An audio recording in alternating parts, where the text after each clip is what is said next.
Hey there, welcome to the Adoption Roadmap podcast, where we talk about navigating the adoption process and beyond. Before we get into the episode, here's a quick word from today's sponsor. The choice to place a child for adoption is one of the most profound and difficult decisions a woman can make. Many birth mothers describe feeling supported during the process, but unseen afterward. Solace Gift Boxes were created to change that. Each box honors birth mothers in their ongoing motherhood with beautifully curated artisan-made items from small businesses. Choose from 3 themes: Peace, Love, and Pamper, the Paper Crane, and the Light Box. Available in 3 sizes, all $59.99 or less, with shipping included. Don't know a birth mom personally? You can sponsor a box and Solace will send it to a birth mother nominated through their community. Solace is a project by Absolute Love Adoption, a licensed 501c3. Learn more or send a box at adoptsolace.com. Link in the show notes to learn more. My guest today, Jennifer Skiles, has a story defined not by loss, but by resilience, faith, and the profound power of finding your true identity. Adopted at 3 years old into a family shadowed by abuse, Jennifer's journey took her through unimaginable grief, losing both her adoptive parents and later her biological mother shortly after their reunion. But at age 42, armed only with a name and a state, she embarked on a transformative quest to find the biological father who never even knew she existed. Jennifer's deeply moving journey, captured in her book, Vault of Treasures, A Journey of Adoption, Family, Faith, and Forgiveness, shines a powerful light on the complexities of adoption, the strength required to heal, and the treasures that ultimately matter most. In today's episode, Jennifer bravely shares her heart for the very first time on a podcast. And you're going to love her Southern accent. She will help us understand that we are not defined by our past, but refined through it. Jennifer, welcome to your first podcast. I am so lucky to have you on. Likewise, I'm so grateful to be here and honored that you have me on your show. I'm so excited to visit with you today. Absolutely. Well, I saw your story and I knew I just had to bring you on as a guest. So your story begins with early trauma and loss. Can you take us back to your earliest memories? What was it like growing up in your family? How did those years shape your understanding of safety and home? Absolutely. So early on, I was adopted when I was 3 years old, and some of my first memories. My first memory is a beach trip they took us on early on. I had a sister that was 5 years older than me, and her and I played at the beach. I remember that very well. But at that time, I was probably 5. Growing up, I had a good childhood early on. It was, I remember dancing in the living room once a week. We would all have music and dance in the living room. My mom would take me cheerleading practice every week. And, my papaw, I loved spending time with my papaw and helping my dad. It was a wonderful childhood until it wasn't. So when I was 12 years old, my father that raised me, he started molesting me, and that went on for 6 years. So that was really hard, especially at that age, being in middle school, and you're learning about yourself, and then this came into place. Had you previously felt safe in your home? Did you see it coming? No, I was always really close to my parents when I was little. At that time, my adoptive father and we are always paired together. We would work out in the yard together. We would just we were always together, and I'm very grateful for the things that he did show me. I mean, when I was 16, he would put the oil out by my car, and I changed my own oil in the car. So he taught me a lot. But I noticed that there were differences between my sister and I growing up. My sister that was there, raised in the home, her and my mom were very close. They always went shopping together and go get their hair and nails done. And I was always with my dad. I longed for that relationship with my mother. I just didn't have it. But no, I, when I turned 12 is when the abuse started happening. I did find out later. So I had in my adoptive family, I had um, four other siblings. I was the only one that was adopted. I was the youngest.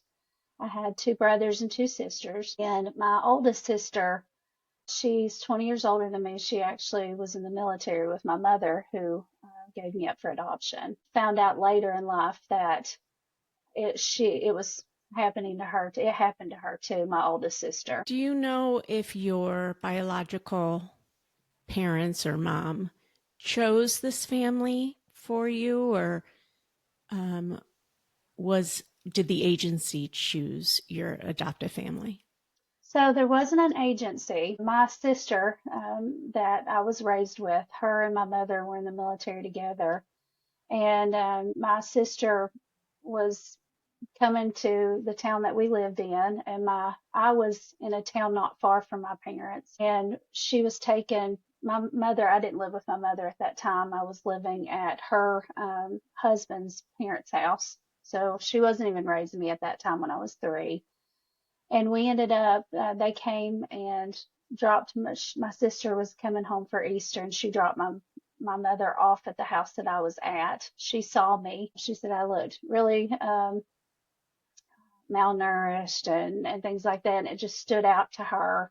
And when she went home for Easter, she told my parents about me. And that's how they first were aware about me and the possibility of adoption. And then how did you connect with the family that raised you? So when my sister went and picked her back up, they drove back home, and my parents had told her if they found out she wanted to put me up for adoption, they'd love to have me. And my sister said she thought about it for so long. How do you ask somebody if you want to put your child up for adoption? And she said it was not long after that my mother, Cheryl, she had come to her and asked her if my parents would take me. Okay. And so they made that phone call and got an attorney and quickly made that transition. So I'm wondering, because I want to talk about secrecy. Secrecy Yes. is a big, first of all, thank you so much for sharing even all of that. Like, that can't be easy. Prior to your abuse starting at age 12, Mm-hmm. did you feel like there were any secrets in your household? So there were a lot of secrets. I guess one that stands out a lot to me, of course, is the fact I was not told I was adopted. They weren't going to tell me, and so went to see my grandmother at the nursing home, and her and my parents were having a conversation, and the word adoption came out, if they had gotten everything settled with the adoption. Now, this time I was 8, so I'm not sure what that was, but I stopped in my tracks as an 8-year-old, and I instantly thought in that moment, I'd seen pictures of my mom pregnant with my sister, but none of me. And I instantly thought, I'm adopted. And I really didn't know. I knew what it meant, but I really internalized it in the end. So that's one of the first secrets, and I kept it to myself. I didn't let them know. That came in later down the road with my older sister. Her and I had a conversation about it. How old were you when you heard that for the first time? 8 years old. Okay. 8 years old. And then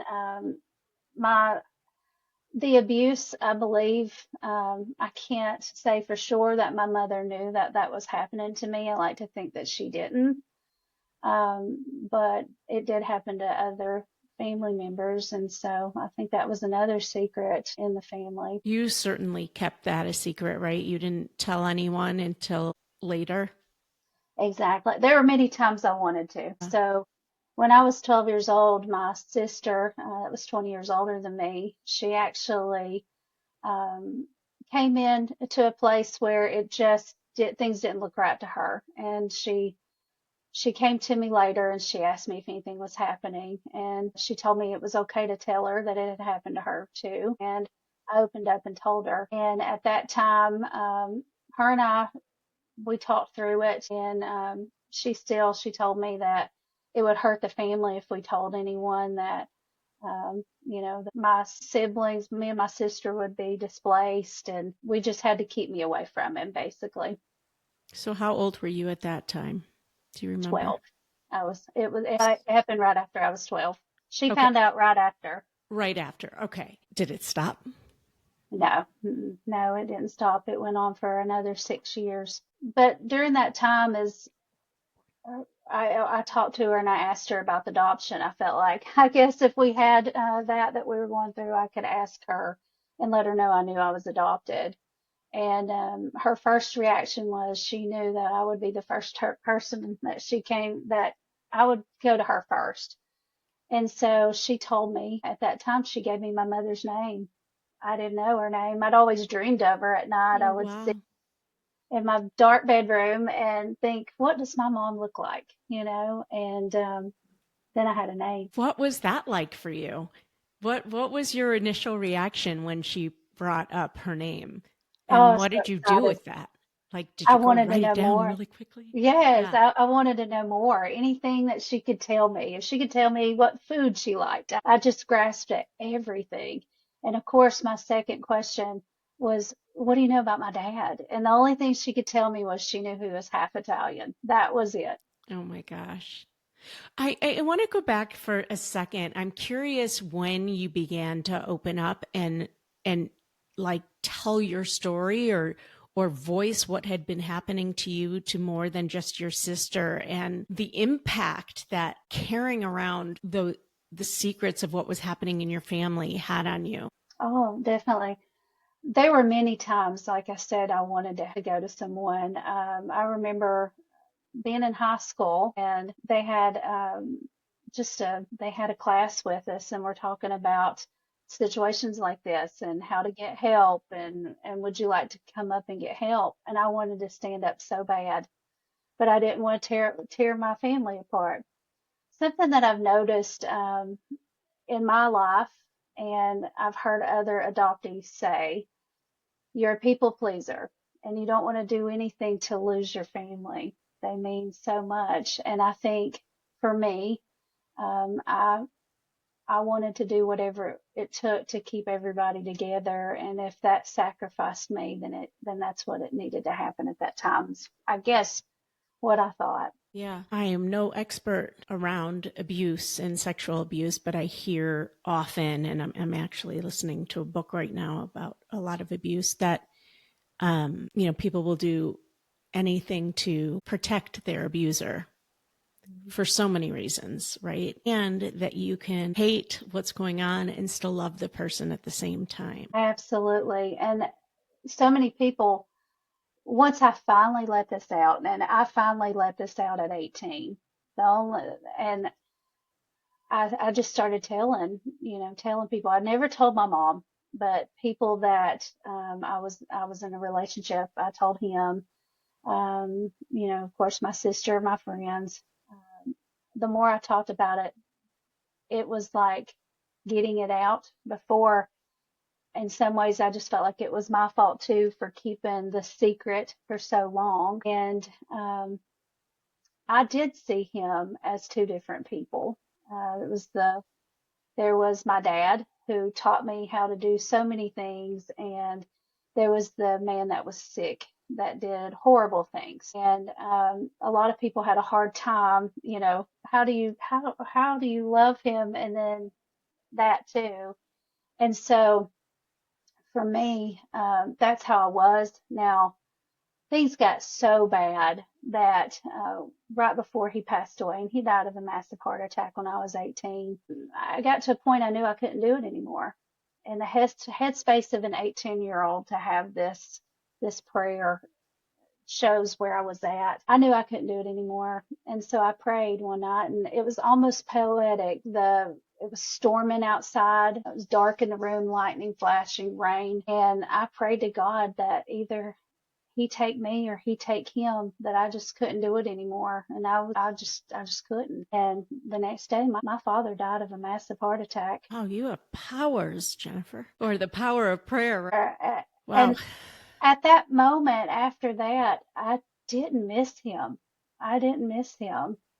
The abuse was so bad, and I had one dream of him since then, and he told me he was okay.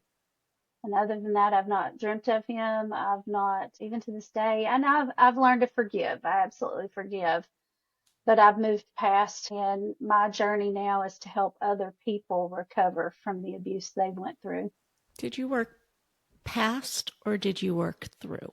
I worked through, absolutely. I worked through. How did you reconcile the fact that you were placed for adoption and placed into this particular family where horrible things happened? And one of the reasons I'm asking you about this is because there are a lot of, I'm just going to say, angry adoptees, angry people who were adopted. And I can imagine hearing your story that you could very easily be one of them. And yet I'm looking at you and I'm talking to you, and there doesn't seem to be a lot of anger in you and in your personality. So how did you reconcile that? And what do you make of my comment about that? Well, that's a fantastic question, because it could have went so many different ways on how I processed it. I've had people ask me, especially with my sister, knowing it had happened to her and she was 20 years older, why she introduced me to her parents and brought me in. And I've wondered that question. I've had some people say things like, well, it was to save your other sister. And I thought, I don't believe that. I don't know why she did. I always choose to see love and try to look for positive things. And for me, there were so much, even through the pain and the hurt and those things that I went through, there were still a lot of beautiful things too. So I choose to, all of the hurt that I went through is to have compassion for other people through theirs. I choose to see faith is a big part of my life, and I choose Was to it see always? that. Was From my faith early age, Yeah. believe it or not, my dad that raised me taught me about Christ. And so from an early age, I prayed a lot. There were many times we had wind chimes out my bedroom window, and I would look out at the wind chimes at night, and I just talked to God, because I knew I wasn't alone. And so I would talk to him, and I knew that those moments weren't going to be forever. Now, as I get older, I see, looking back, you can see what all he has done. But I had people placed throughout my life. And we had a neighbor down the street, Miss Amy. I just cherish her. She was in her 80s and I was 8, and I went to her house and we sewed. I did crafts, we painted, we ran around and made cookies. She was my refuge, and we were so close. So I choose to remember those parts. And the things that I can't change, I'm going to turn it into something good. And that's one of the reasons that I wrote the book. That's the reason that I just want to go out there and find anybody I can help and help them through their journey. It's beautiful. And let's talk about reuniting with your birth mom. Tell us about that. What surprised you the most about her, about yourself from meeting her? Tell us about that. Wow. So how I found her, I just had a name, and I knew at one point she lived in Texas, but I also knew that I was born in Germany. You put little pieces together, Oh, okay. little nuggets you get throughout my parents, they sent me to work one day with my birth certificate, and it was sealed in an envelope. They didn't want me to open it. So of course I opened it, and I saw Germany on there, and I thought, I was born in Germany. So my sister didn't tell me that. Parents sent you to work with your birth certificate? Why?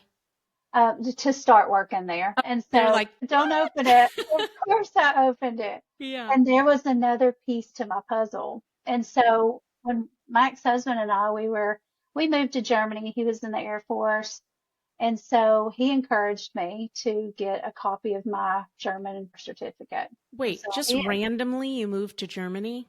Yes, he was in the Okay, Air nothing's Force and we got random, but stationed. We got stationed there. Yeah. wow. So at that time I was 23, 24 years old, Okay. and I got my birth certificate. And picture, he is on a military base about 20 miles from where I am, and that we're living in a small town in Germany. And he goes to the mailbox there, the post office, and opens it up. It's my birth certificate, and it has her social security number on it. In Germany, Wow. that they don't protect that. So Wow. he Okay, can of literally, worms. oh Okay. yeah, he literally burnt the car engine up, racing to get to me to give me that. Wow. And it was so exciting. I knew I finally had something that really could lead me to her. When I got home, we left Germany after about a year and moved back to the States. Shortly after I found out my adoptive mother, she had, first, I want to stop there and say, adoptive mother, biological mother, that's just so everyone can understand the two. My mom is my mom, you know. Thank you. Yeah. She raised me. She was there when I was sick. Those conversations, those cheerleading practices, reading to me, I cherish her. So I want everyone to know there's no distinction there. I just want them to understand who I'm I talking so about. appreciate you stopping and saying that because Absolutely. as an Absolutely. adoptive mom myself, sometimes those distinctions make me cringe, and yet Yes. I understand I just want where them you're to understand. coming from. Yes, yes. And so she ended up getting terminal cancer, and she passed away within 3 months that I got home. Okay, wait, back up for a second. You were born in Germany. Do you know anything about, like, did you know any? Oh, you didn't know that at the time. No. So, okay, I'm guessing you found out what brought her to Texas, right? Yes. Is Texas? So Okay. yes. So when we got back from Germany, is my mother, she passed away of cancer. And so I waited with that social security number for my biological mother. I waited about another year. And I searched. When I say searched before that time, I would go on to AOL dial-up. I would type around, and You just aged yourself. Okay. yes, people don't understand how lucky we are now with Google and all those things. People probably don't even know what you're talking about No. listening to this, but the Yeah, way back before Google, way back. Yeah. when the With our internet was tablets. just starting. Yeah. And I would sit and cry. I felt like I'd never find her, and I wanted to know. And so I waited about a year, and then I decided, okay, it's time. So I paid $29.99 on a search engine, and found out that there was a hit for her in Texas at an apartment complex. So I wrote a letter. I sent it to the apartment complex manager, and I said, if you have this person living in your apartment complex, I was adopted, and I would love for you to give her this letter. And so I find it fascinating. This person could have tossed that letter, and instead they delivered it to her. It was about 2 weeks later. I come home and my answer machine is blinking. I hit play and I hear this shaky voice, and it was Cheryl. She was calling me, and she wanted me to call her back. And it was my heart stopped, my stomach dropped, and I thought, there. That's her voice. I've heard her voice. And I called her, and we talked for hours. It was so funny. I would say the first few months, and she came down really quick. She came over from Texas really quick, Tennessee. Okay. Tennessee. And so I had a corded phone. We would talk for so long, it would die. And she would be so frustrated, and I would too, because, we had to wait for it to charge back up. That when she came back over to see me for the first time, she brought a corded phone. My God, that's so funny. She came through the airport. She had told everybody on the plane. So there was a following of people. I was like, oh my gosh, it was exciting and overwhelming all at the same. Did you But get it it on was, camera? at all? That first That meeting? one I did not. That Okay. one I did not. I did with my father though. Okay. So here you're with your mom for the first time, and what did you find out? Why did she move to Texas from Germany? Oh wow. So her and I over the time, I mean, we like I said, we talked constantly. She told me about why she put me up for adoption. So I guess to rewind, she had never told my biological father that she conceived me. They were in the military together, and she conceived me, and she went on to Germany. That was going to be her station. And so I mean, the parallels right there. It's unbelievable. Okay, keep going. so she didn't tell him.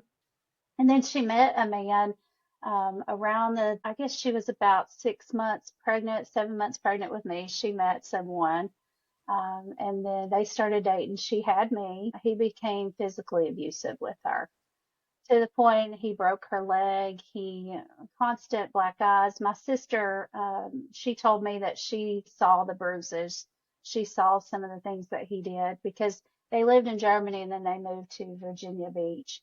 And at that time, that's where my sister met her. Charlotte told me at one point he had us in the corner of a kitchen. I was really little. She had me in her arms, and he was threatening to set us on fire with hairspray and a lighter. And that's when she knew she couldn't keep me there. So I lived with his family, and Your sister found you. my sister found me. Yes, Wow. Okay. So look at that, the cycle, the generational cycle right yes, there without even knowing it, right? absolutely. Now, did you tell her about your abuse, or what did you choose to tell her about your adoption?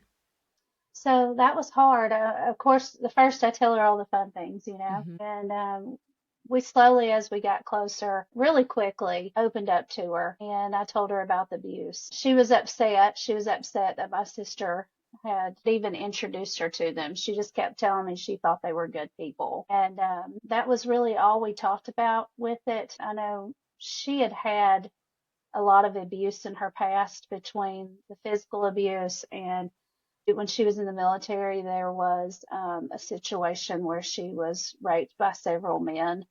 And so she had her trauma. And so we didn't talk a lot about the abuse. But she did tell you a little bit about your bio father. Yes, she did. She did. So she told me his name. She told me that he lived in Rhode Island. He was Italian. Okay. And she told me what he looked like. I was so excited. I really didn't think that I would ever be able to find him because with a name and a state he lived, wow, at that point I was 27, 28 years old. Would he still be there? And he was never told of my conception. So what do you do? How do you do Yeah. that? So, Well, before we get into your father mhm. and that whole journey there, you just started this relationship with your mother.